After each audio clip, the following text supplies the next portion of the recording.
Welcome.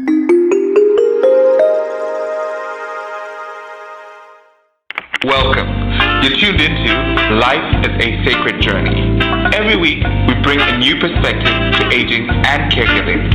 Here is your host, Micheal Pope. Good morning, good afternoon, and good evening to all of you out in the virtual neighborhood of Life is a Sacred Journey, wherever you are joining us. I want to say good morning or good evening, I think, to our friends in Dubai. For some reason, our viewership in Dubai has just gone through the roof. So to all of you in Dubai, just good morning, good evening, or good afternoon, because I don't know what time it is. I think it's evening. But thank you so much for dropping in and saying hello and letting me know that you're out there. And you just send us anytime an email letting us know where you hear us or see us, and we'll say hello to you as well. So good morning, Dubai, or good evening, Dubai, or good afternoon, Dubai. I am excited. Thank you so much for joining us this morning. Last Friday, I took a well-needed human day. I'm starting to call them. A girlfriend of mine said, when you take an ill day, it's really I love life. Take a I love life day. So last Friday, I took a I love life day and turned off my phone and computer and just meditated and read. Actually, our guest today, I was reading his book, Dr. Robert Pearl's Mistreated. That was one of the books. And then I spent some time just doing some meditation and reflection. But this morning, I am excited because back in October, November, I came across an article, and I don't really know where I found it because I'm always just looking for information. And it was an article about COVID and Black Lives Matter, and it was about the medical field and how we as patients and consumers, how we integrate with that. And there were words in this article that just caught my eye. There was the word about how do we change the system. There were words about the fact that the system has many, many layers to it. And so in order to change it is not enough just to keep punching holes at it and saying that it's broken, that we need to collectively come together and have dialogue about it. So I kept reading with anticipation to figure out who this person was. And it ended up being Dr. Robert Pearl. And I started then reading some more. I think I was on a plane coming back from Nashville, and I just started reading. And I found out that Dr. Pearl was in my neck of the woods here in the California area, that he was the former CEO of the Permanente Medical Group from 1999 to 2017, that he was the former president of the Mid-Atlantic Permanente Medical Group. In all these roles, he led 10,000 physicians, 38,000 staff, and was responsible for the nationally recognized medical care of 5 million Kaiser Permanente members on the West and East Coast. So that he has a wealth of information, not just academic, but hands-on, in the trenches, seeing how it happens to all the layers of the system. And then he was named one of modern healthcare's 50 most influential physician leaders. Dr. Pearl is an advocate for the power of integrated, prepaid, technologically advanced, and physician-led healthcare. He serves as a clinical professor of plastic surgery at Stanford University School of Medicine and is on the faculty of the Stanford Graduate School of Business, where he teaches courses on strategy and leadership, and lectures on information technology and healthcare policy. I need to come and take one of those classes from Dr. Pearl. He is the author of Mistreated, Why We Think We're Getting Good Healthcare and Why We Usually Are Wrong. And that's this book here, a Washington Post bestseller that offers a roadmap for transforming American healthcare. All the proceeds from the book go to Doctors Without Borders, which we've talked about in the past. His next book, Uncaring, How the Culture of Medicine Kills Doctors and Patients, is coming out in the spring, and spring is in the air, so it's soon to be released. And he has a copy he'll show you real quick, and he has a deal for all of you if you get the book. Dr. Pearl hosts the popular podcast Fixing Healthcare and Coronavirus The Truth. Those are great podcasts. If you can find them, locate them. Felicia will put the links in because I really found some really good information as well as some of the myths and misinformation that's floating around. Some of the truths were raised up in that podcast. He is also publishes a newsletter of over 12,000 subscribers. Please go and subscribe to the monthly musings on American healthcare. He has been features on This Morning, CBS This Morning, NPR, Time, the Bloomberg News. Dr. Pearl is everywhere. He is really engaged and involved in the community, and he addressed the Commonwealth Club, the World Healthcare Congress, the Institute for Healthcare Improvement, National Quality Forum, and the National Committee for Quality Improvement. And I am so honored that he has chosen to get up early this morning. And I could go on because Dr. Pearl is an engaged professional and an engaged human in this world, trying to change the system by not poking finger at it and saying, oh, it's awful, identifying what needs to be changed, and then helping us all to work together to implement it. So I want to welcome Dr. Pearl. Please join me in welcoming Dr. Pearl to Life is a Sacred Journey. Thank you, Dr. Pearl, so much for being here. Good morning. And it's actually later for you this morning because you flew back to the East Coast. So I'm the one that got up early to greet you this morning. Great to be here.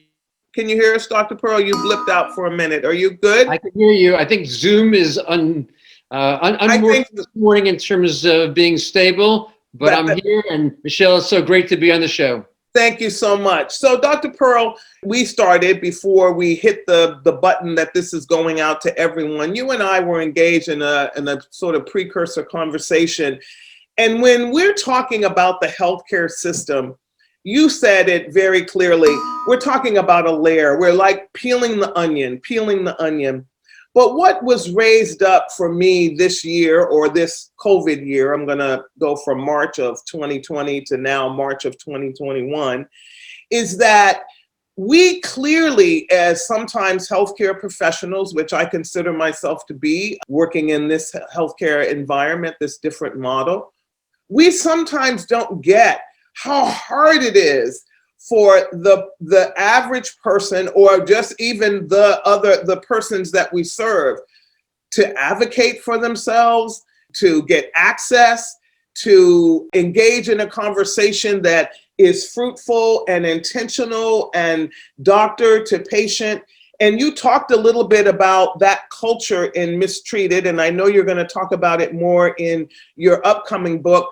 But would you share a little bit about where you think the levels of communication have broken down between the healthcare professional system and the person that is coming in for our help when they need us? I think of the layers as you're describing them as being three. First, there's the personal. And I'm sure we'll get into issues around implicit bias and issues around subconscious racism. They need to be addressed. Then there are issues around the healthcare system itself that is unresponsive to people. And then there's a third part where there are aspects that are just simply not thought about. So let's look at some of these, maybe in the context of vaccines. It's a very common issue right now. Yes. All right. Well, first we know that there is a bias, and I'll speak specifically right now about Black patients. Okay. We know that in the COVID era, when two people came into the emergency department, one a white patient, one a Black patient, in the early part when we didn't have enough testing kits with exactly the same symptoms, we tested the white patient twice as often. Oh, wow. Goes along with a lot of other research. Hopefully we'll talk about maternal mortality, about pain medication, about a recent study just out of Yale about restraining patients in the ED. But I want to layer on top of that other aspects that should be known. If you don't have access to high-speed internet, it's very hard to sign up for the COVID vaccine. It was designed by Google and a very well thought through idea, but nowhere in the process did it say, well, if there are two populations and one can access high-speed internet and one can't, you're going to get a different result as a consequence. Well, let's even assume you can solve that problem. Okay. There are the pieces that people don't look at. Can you miss work? Certain jobs, you're going to get fired. Other jobs, it's easy to do. And those jobs are not randomly distributed. Can you go on hold for 3 hours to wait to get your appointment time? What about if you're working 2 jobs? That's right. So when you put the pieces together, the outcome that we have gotten, and again, I'll speak specifically to African-American patients because they're the ones who have 2 to 3 times higher mortality from COVID-19. They should have, from the perspective of equity, easier access. And for a wealth of reasons, what we see is the vaccination rates are dramatically less. Fewer than 5% have had the vaccine at a time when that number is now approaching 20% across the United States. And you know, Dr. Pearl, thank you for raising that, because I want to explore that a minute. Because when the vaccine came out and we began as healthcare professionals in Alameda County to have the conversation about distribution and systems and all of that, I said to, and many of my colleagues raised up the fact that brown and black people were having a really hard time. So access was one, but some of them also were saying, no, I'm not taking that vaccine. I don't trust the system. I don't trust the pharmaceutical companies. You haven't proven to me that I should trust you with my health care. And it was amazing to me how many, and I have to be honest, Anglo healthcare professionals stated, well, they're going to have to take it. They just have to. It's in the best interest of everybody. And I kept saying to them, yes and no. No, they don't have to, and they're not gonna until we figure out a way to have a conversation around trust and then how to implement it in a way that people feel like this is not just another one of the science projects that is written about in medical apartheid. But they didn't know, Dr. Pearl, and that was the thing that got to me. It's like, how can you be in a healthcare arena or public policy arena and not understand how the policies that have been implemented might actually get in the way of the very thing that you're getting ready to try to do? Am I making sense? Because I saw it and I kept thinking, does anyone else see it this way? Or am I just like being the angry black woman? Am I giving them an excuse to have that stereotype about me? Can you speak to that? I'd like to talk about 2 parts to this because they're both relevant and your perspectives are very accurate. Early in the vaccine, there's a shortage of vaccine. Policy experts say, how will we distribute it? So they look at the data and they say people who are older tend to die more than people who are younger. So we'll make age a criterion. Then they look further and they say 88% of people who die have 2 or more chronic diseases. So we'll make that a secondary criterion, and a lot of debate goes into play. But I didn't hear any conversation around the fact that African-American patients have a 2 to 3 times higher chance of dying. How is that not central to our conversation? Now, again, what people decide, that's complex. But the fact they don't talk about it, now you're raising a second part. And the last thing I would say to anyone who was black or brown is that you should have it for the greater good of society. You should have the greater good for your family and the people you love, because you don't want to die, which is what happens to a lot of people if they get COVID. Yeah. And I will tell you that just about everyone you know knows someone who has died as a consequence. So it's not outside the box kind of thinking. Right. But having said that, what you're really raising is the Black patient experience that goes back to Henrietta Lacks, the woman at Johns Hopkins whose cells were used and are now sold for something like $10,000 a vial. And she and her family have gotten no dollars as a consequence, as opposed to the institution that did it. Or the Tuskegee experiments, where people, sharecroppers who were Black sharecroppers were with syphilis, were told they were being treated at a time when we had the appropriate medication and they didn't receive it. And that's why I take people back to this ED experience. Or I'll give you another example. You know, we talked about Yale earlier where I was in medical school. Mm-hmm. There was a paper just published by a physician from Yale, from the emergency department, that looked at the issue of restraining patients. Now, getting tied down when you're sick is not a very good experience. Right. And guess what they found? Black patients were deemed agitated and tied down disproportionately to the clinical findings that they had. So figuring out how to address a distrust that has a solid foundation, but while at the same time recognizing that you need the vaccine, because if you don't have the vaccine, you have a high chance of dying, and you owe it to your family and to the people you love and your friends to get it. Mm-hmm. This kind of conversation somehow has yet to permeate the United States. We're at both ends of the extreme where we can't come together in the middle. Exactly, and it's unfortunate because all of this happens on the heels of a time where mistrust in America is at its all-time high, and for all the reasons that we won't go into for this conversation, but everybody knows. And then you want to try to automatically have a slam dunk of trust. That's not how trust is actually formulated or how it thrives. And so when you are now working and when you wrote your next book about culture, what transformations are you identifying that we need to make? I mean, I've been in the healthcare, I'm gonna go back. I've been in the healthcare arena for a while. And I remember when we talked about preventative care.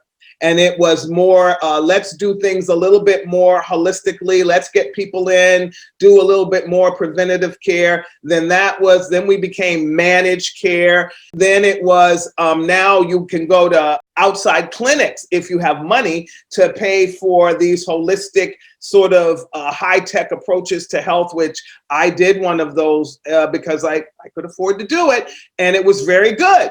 But at the end of the day, then what we now have set up is a caste system within the medical arena where, yes, Micheal Pope, because she had a little couple of extra dollars, she could go to this cool little clinic place and have all this state-of-the-art stuff done. I can take it now to my healthcare provider and share it with them to do a little extra for me. But not everybody is Micheal Pope. Not everybody in the world has that capability. So are we creating a healthcare system that's fueling disease in some way? You know, am I making, you know, are we not really, is the healthcare system not really taking care of us until we are sick? Is that true? It is true. So you asked me for my book. Here's the book. Yeah, please show us. People can see it. There's the cover. Yeah. And it's not clear whether that's a doctor or a patient intentionally on the cover, because the culture of medicine, the physician culture, is harming both patients and doctors. We can go into a lot of detail. Mm-hmm. The theme of the book is around the physician culture, both the remarkable things that it does, allowing doctors to take care of sick patients during the early COVID period when the physicians had to wear garbage bags because there were not enough gowns and salad lids because there were not enough N95 masks. But it also talks about, and this is the point you're making, the shortcomings and the failures. So for the viewers and listeners, culture is the values, the beliefs, the norms that you learn early in your life. For physicians, it's in medical school and in residency, and you carry with you across time. Some of them allow you to be heroic, as we saw in the COVID pandemic, but a lot of it is done to allow you to do things that you otherwise would say, nah, I'm not sure this is so good, but it's in your interest to move ahead anyway. Yeah. And part of how it does it is through language and stories. So as an example, we've already talked about that. We say we treat every patient the same. Makes us feel good. It's just not true. Because as we've talked about, if a Black patient and a white patient both have surgery, the Black patient gets 40% less pain medication. As a viewpoint that Black patients have thicker skin and fewer nerves. There's a whole mythology out there. Or as you well know, Black patients have 3 times the mortality of white women, except when the attending physician's Black. A remarkable statistic from my perspective. Yes. Yeah. To the point you're making, we tell each other that we save a life at any cost. And it's true. Patients couldn't breathe. We passed tubes through the mouth into their lungs. As the tubes went through the vocal cords, they always cough, spewing virus in our face, and we did it anyway. That's right. And yet, what we know is that 88% of people who died had 2 or more chronic diseases, and we do a terrible job, to the point you're making, of prevention and avoidance of complication. As an example of that, the most common problem people had was high blood pressure. Yes. And what we know across the United States is that only 55% of the time do we control it. And it's not that we can't. We know that there are large medical groups that do it 90% of the time. And this is why I wrote the book, because it's the culture that gets in the way. The system is a problem too. The computers are slow. They don't connect with each other. There's issues around reimbursement. It's a lot of pieces, a lot of bureaucratic tasks, but we don't do the things that we can do because the culture of medicine, we just don't value it. We elevate the interventional cardiologist above the primary care physician, even though the data says that if you add 10 primary care physicians to a community, you increase longevity 2.5 years. And as you well know, we saw a massive drop in life expectancy last year. Overall, a little over a year. Yep. Black patients, 2.7 years. And a major part of that was COVID. And another part was a failure to take care of chronic disease the way we could have. We just didn't value it enough before the pandemic. And the question will be, what do we do when it's all over? Well, I love I'm loving this conversation, Dr. Pearl. Thank you again. That you have joined an incredible conversation. Dr. Robert Pearl is just an amazing wealth of information. He has written now 2 books that are amazing. I haven't read the second one. It's about to come out. It's called Uncaring, How the Culture of Medicine Kills Doctors and Patients. And then the first book is Mistreated. This is a great book as well. I think every nursing student, and actually, when our nursing students come here for their rotations and the doctors come here for their rotations from Highland Hospital, they will be getting this book and they will be getting Uncaring, How the Culture of Medicine Kills Doctors and Patients, or I will be adding it to their orientation. Why? Because it's a partnership, people. It's not a one-sided thingamabobby. It's a partnership between the patient and the physician. And if we walked into it that way, it's just like I said a couple of weeks ago, what if we all walked into humanity realizing we were all caregivers? What would the world look like? If I was Dr. Pearl's caregiver and I knew that I was, even without knowing him, that would mean I would think about him as a fellow human being and the quality of life, my quality of life, I would want him to have the same thing. That's what caregiving is all about. So Dr. Pearl is talking about the physician and the stressors of a system, actually, because I know this because I have family members that are physicians and they tell me I don't have time to connect in the way that when I went to medical school, when I was thinking about being a doctor, they had watched, all the shows on television, and doctors were connecting and getting in their cars or carriages and going and visiting, and everybody knew the doctor, and the doctor was a friend and the doctor. And then we come to a place now where that's not the case. And not all doctors, again, Dr. Pearl and I are not beating up our colleagues and professionals, because there's some doctors out there that are freaking amazing. I know them. I've seen them do things even here for some of our Alzheimer's folks. But there are those that when you become a part of a system, you start to get into route behavior that then puts you in a place where you're not really seen. So what we've been talking about thus far this morning, what Dr. Pearl has stated, is you have to see not only with your eyes when you're in a healthcare arena, and you have to understand not through systemic and implicit bias that the person that's standing or sitting before you is a unique individual. They are not a part of all that gobbledygook that you may be brought into that room. So Dr. Pearl, how do we change that in our healthcare professionals? How do we begin as educators and leaders in the healthcare environment to really change that for our nurses, doctors, professionals, and for our public health officials as well, because many of them are very much a part of this disparity in healthcare without even knowing it? You're making terrific points, Michelle. And again, I separate this into the individual and the system.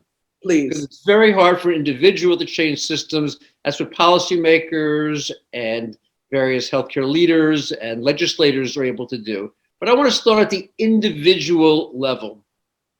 And I think part of why I wrote the book was to point out this tremendous power that culture has. And by the way, for readers who want to pre-order the book, if they do so, they'll get a signed book plate. They'll be able to get a discussion guide, a set of books that they also can read, and all the profits go to Doctors Without Borders again. So it's not for me to earn any money. This is really to change the healthcare system. But I start with the fact that what cultures do, and in the book I talk about, it doesn't matter if you're talking about soccer fans, if you're talking about countries, if you're talking about healthcare, is we see our group differently than we see the other group. Okay. Now, how we define our group, that's a different question. But often that happens as a result of skin color. Often it happens as a result of socioeconomics. Often it happens with immigration status. We can go down the list of pieces, but we view the people in our group better than those outside. Not because we're bad people, but because this is the inheritance across time. Yes. That's not the excuse to not do something about it. And that is the key fact. If you know you're likely to, as a golfer, I'm not really a golfer right now, but if you're a golfer and you always hit the ball to the right, you might want to aim a little bit more left so the ball ends up down the middle of the fairway. If you know you have an implicit bias, not because you're a bad person, because that's how humans are, you better be a bit more careful. You better recheck that medication. You better make sure that after the woman delivers, you're going to check for bleeding and high blood pressure, the reasons why African-American women have 3 times the mortality. I've also written about how artificial intelligence can overcome that, because of course artificial intelligence doesn't have a group from which it comes, but if your data you feed it is biased, the outcome will be biased. And we found that when Optum did a study to try to find who's in greatest need And the AI system assumed, of course, that the more dollars you spend in healthcare, the sicker you are. But you've already made the point that people who are wealthier can spend more money. And they found that African-American patients in this big, huge United database spent $1,800 a year. So instead of having close to 40% of the participants, it only had 10. Yeah. So you've got to load it right. Yeah. Systemically, it goes back to the points you were making and we were making earlier, that if you're going to put in place a policy that's going to require having access to the internet, having time, transportation, whatever the pieces are going to be, if you're going to send people to a location at a hospital, but that hospital is 30 miles away rather than 3 miles away, you're not going to get there. And we have to be thinking that way. You know, people use the phrase systemic racism. It's built into place. There's also discrimination and personal racism. Mm-hmm. But the systems are designed to benefit some people and not others. And in general, it's going to benefit the people who pass the legislation, who add money to the legislation, who look like the legislators. Exactly. This is the reality of culture. Yeah. And it's not a condemnation. No. But it is a warning, and it becomes a condemnation if people don't act on the data that we have. Mm-hmm. And that's where I believe that we are as a society at a moment of tremendous transition. So how do you speak to that person that may be, I mean, I know that cultural competency actually came out of the medical arena and that conversation around diversity. And so we're supposed to be a decade ahead or so, but we're still not there. So that didn't do the work because the conversation is still not elevated to this area of how do we, I love what you say, go back and check. I'm going to go back and check. Was that decision that I just made in my head bias that now is translating into this prescription?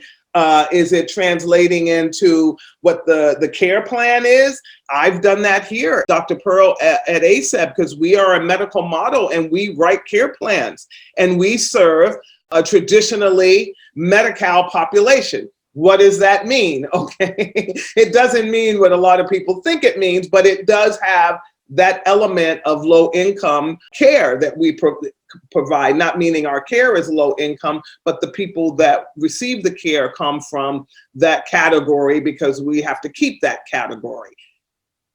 I'm always thinking, what if we looked at each patient, and I know people are going to get mad at me because it sounds more like socialized medicine, but you talk about prepaid and being in a situation where you can go in and you can get what you need done, that your physician and you are partners, really, you know, the Gemini effect of care, where you're partnering and getting it done.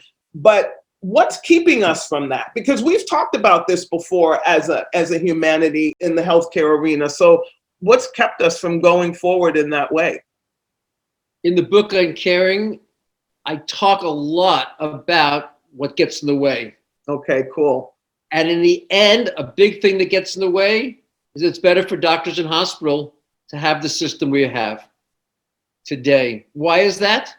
Because it's always easier to do more than to do better. It's always easier to do operations. 30% of what physicians do today has been proven to add no value, but it pays money. Yeah. A lot of the care that's provided in emergency departments and admissions to the hospital is care that could have been prevented, but it pays a lot more if you find yourself in a high intensity arena or admitted to an inpatient facility. But coming out of the coronavirus, what I predict in the book, in the last, the fifth part of the book, the final part of the book, is that we will face tremendous financial problems. Remember, the federal government will have borrowed somewhere between $8 and $10 trillion it has to pay back with interest. With interest. States by law have to have a balanced budget, and most of them California is an exception because it has companies like Google and Apple and other companies that have done very well. But most of the states are going to be facing a budget deficit with more people unemployed, with more people on Medicaid that they have to fund. Yeah. And the businesses, the ones that still exist, a third of them say they can't survive without continued government funding. And I think people are going to look to healthcare. And I'm getting to the point that you're making about capitation or single payments. And they're going to look to healthcare, and they're going to recognize that the fee-for-service model can't accomplish what's needed, which is to put a cap on healthcare spending. Mm-hmm. Mm-hmm. And I think we're going to see two options, and they won't be discussed overtly, but they'll be present. Okay. One is we'll ration care. We'll set limits on how old you can be for heart surgery and total joints. We'll create long lines for consultation. You've already seen that for many of the Medicaid, Medi-Cal patients in California. We'll say certain drugs are no longer going to be on the formulary, not because they don't work, because they're just too expensive. Or we're going to find a way to transform care delivery. And that will be through some type of prepayment, because then you can limit the amount of dollars. But that's just the first step in the process. Yeah. And this is where it's going to be key that for doctors and hospitals to start embracing it, because then they'll start changing not just the system of care, but the culture of care. Mm-hmm. Because when you're paid a set fee and judged on the outcomes, you start to focus on prevention, avoidance of complication for chronic disease, elimination of medical error. You start to think about telemedicine, not as just something to do when the offices are closed, but something that can revolutionize the care provided and make it convenient for patients. You got two jobs and you can't get to my place? No problem. I can come to you and provide that care, and you stop doing the things that add no value. You start doing the ones that are there. And it's also why I wrote the book, because I believe that ultimately one of the tenets of the culture of medicine, the physician culture, is first do no harm. And I think what happens is that doctors know that many of the things that we do, many of the ways we have surprise billing and then sue patients, many of the ways that we do things that add no value and harm patients, prescribing opioids at doses that get people addicted, and go down the list, prescribing antibiotics that have been shown to raise the risk of a superbug. We know it's not right. We do it anyway. I think about it as a fine-grained sieve. Okay. And the culture protects us, but things leak through. Mm-hmm. And I actually believe it's not just bad for patients, but for physicians as well. And a lot of the burnout, 44% of physicians are burned out today. There's over 400 suicides a year, more than one a day amongst physicians. I think it's this leaking culture. And so I have an optimism that when it's all done, we have the possibility of coming out of COVID in a better way, one that will be better both for patients and for physicians. Dr. Pearl, you're amazing, because I could sit and have conversations with you. There's a couple of theologians in my life that I could debate with them all night and talk with them all night about everything. And now you're one of those people about this whole healthcare arena, because I have always felt I became healthier when I actively understood more about the science of my body and what it meant to be healthy for me, not just what the doctor was saying. And when the doctor was saying to me, well, we're going to put you on this high blood pressure medication, I was like, whoa, time out. What's creating the high blood pressure? You haven't asked me not one question. You just want to give me pills. When we began to have the dialogue, I realized, okay, if you can't tell, I'm like you. I'm engaged in everything, and everything I'm passionate about. I love it. In one of your interviews, that's what you said. You said I live my passion. I live it in my profession, and I live it in my personal life. And that is, to me, that's the secret of life. That is the sacred journey. But No one asked me what I was eating. No one asked me, really what my ideal weight was. Come to find out, I was 20 pounds over my ideal weight, had been a runner, athlete, no longer because of bad knee and blah, blah, blah. No one, my doctor never had this conversation with me. So I pay out of pocket for a holistic approach. They tell me all this great stuff about vitamins and exercise.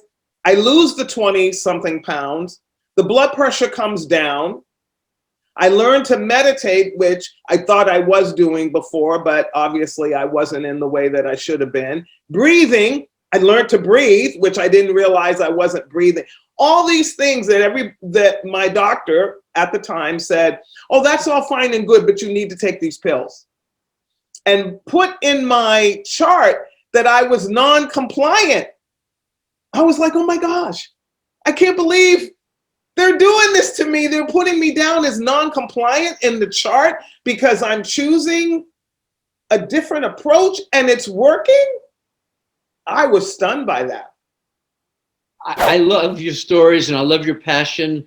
One of the chapters in Uncaring, How the Culture of Medicine Kills Doctors and Patients, about my Aunt Ruthie, who at 90-something had a huge garbage bag full of pills, and then finally got to a doctor who was willing to listen to her the way you describe. And he basically said, why don't you go, he said, not really throw it into the garbage, but take it to the pharmacy and dispose of it sitting in place. One of my favorite chapters of the book is about the 9 types of questions that patients should be asking physicians. Beautiful. And one of the things I'd like to stress for the viewers and the listeners is what's needed is a mutually respectful relationship. This is not about distrusting care deliverers or not distrusting physicians. This is not about having someone at your bedside to protect you. This is the mutual respect that the patient and the care provider both deserve. And asking questions is something you should do out of respect, not out of fear, but out of respect, because you need to know the answers. And I talk in there, again, there's 9 of them all, if it's a short-term problem that for which you need a follow-up, but you're pretty healthy, it's a minor kind of issue. Yeah. Ask the physician, can I email you? Can I text you? Can I set up a video visit? Because most likely the physician will tell you to come back, because that in the culture of medicine is the norm. It's the easiest thing for the doctor, but it's the hardest thing for the patient. You want to go back, go back. But right. A lot of people have other pieces. If you need a procedure, ask the physician, how many times did you do this operation last year? Yeah. The most common operation for women is a laparoscopic hysterectomy, an operation with a lot of complications. What if I told you that half of the doctors in the United States do that operation fewer than 10 times a year? Wow. When you ask the doctors, how many times would you require someone to have done this? Not who, but how many times? They'll all say 30 to 50. But half of the doctors don't practice that.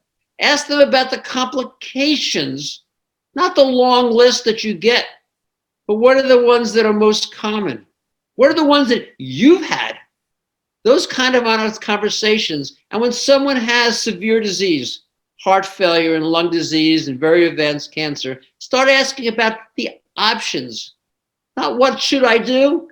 What are my options? Tell me about hospice, or tell me about more treatment. Tell me my options so I can decide, and then ask what I think is often the most important question. If I decide not to have anything done, will you still be with me? Or will you desert me? Will you be here to help me when I don't want your medical treatment, but I want you as my physician to be with me? And if the answer is no, you probably have the wrong doctor. Wow. Did you hear that, people? That's powerful.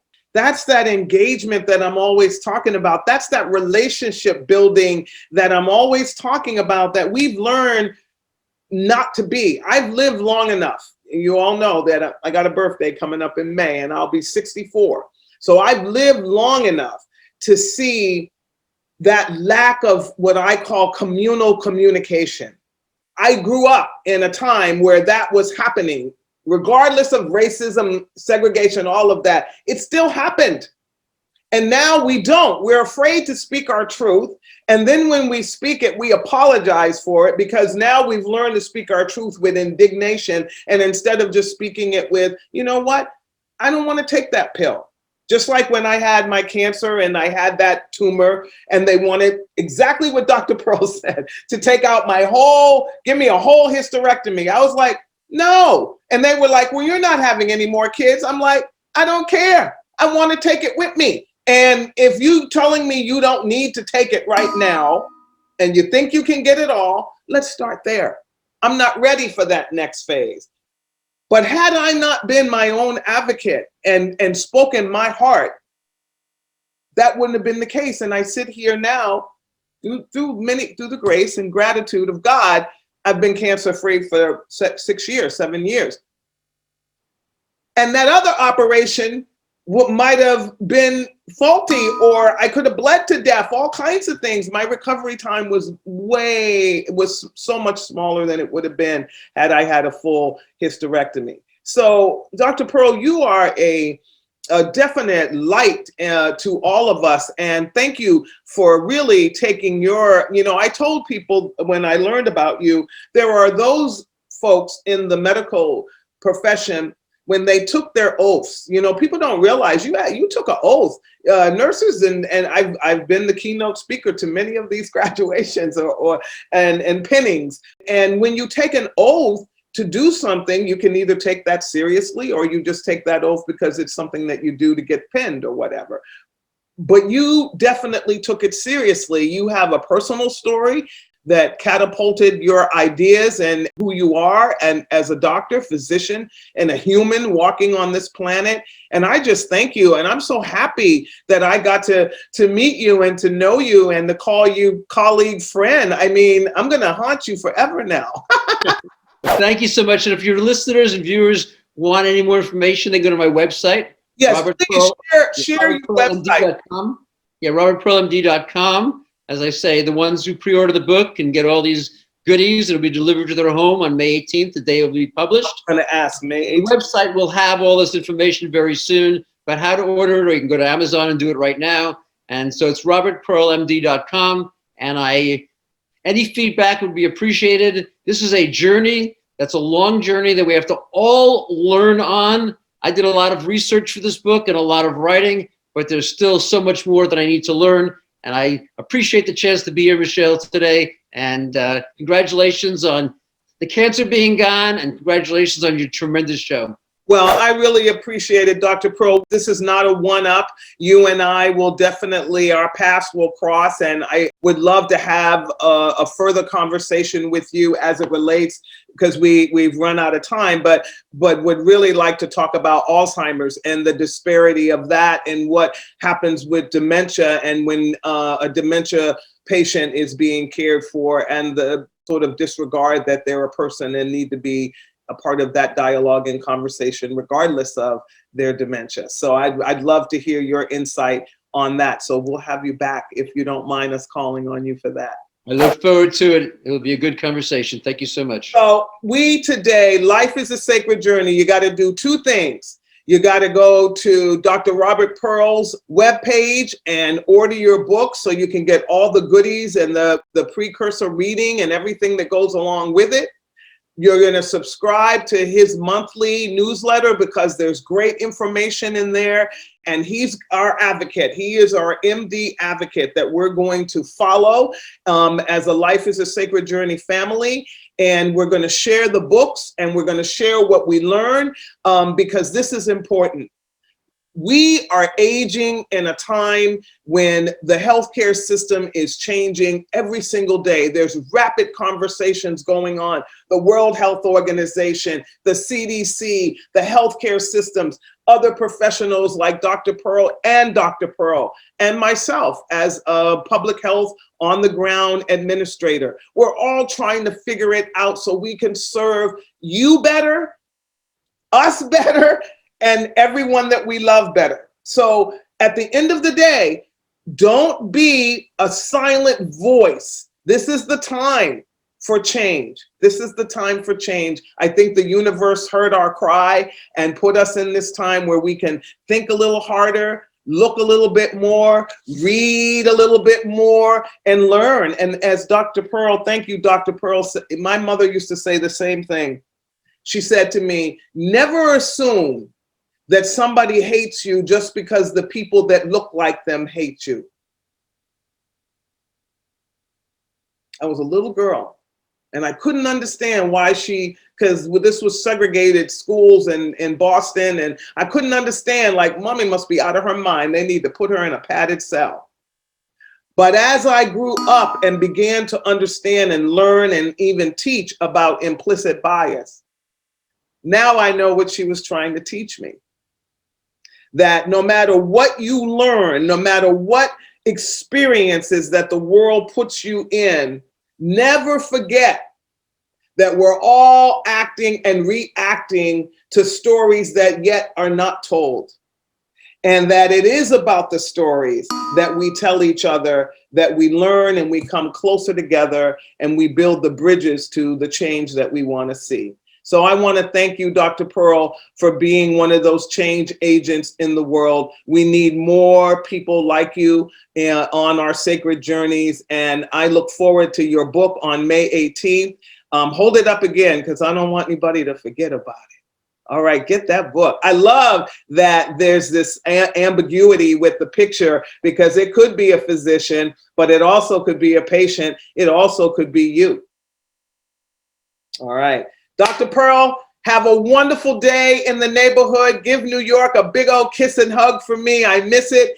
And when you're back on this side of the bay, let's get together again, and then let's have you back so we can continue this conversation, particularly after the book hits, because I want to talk more about that after I read it.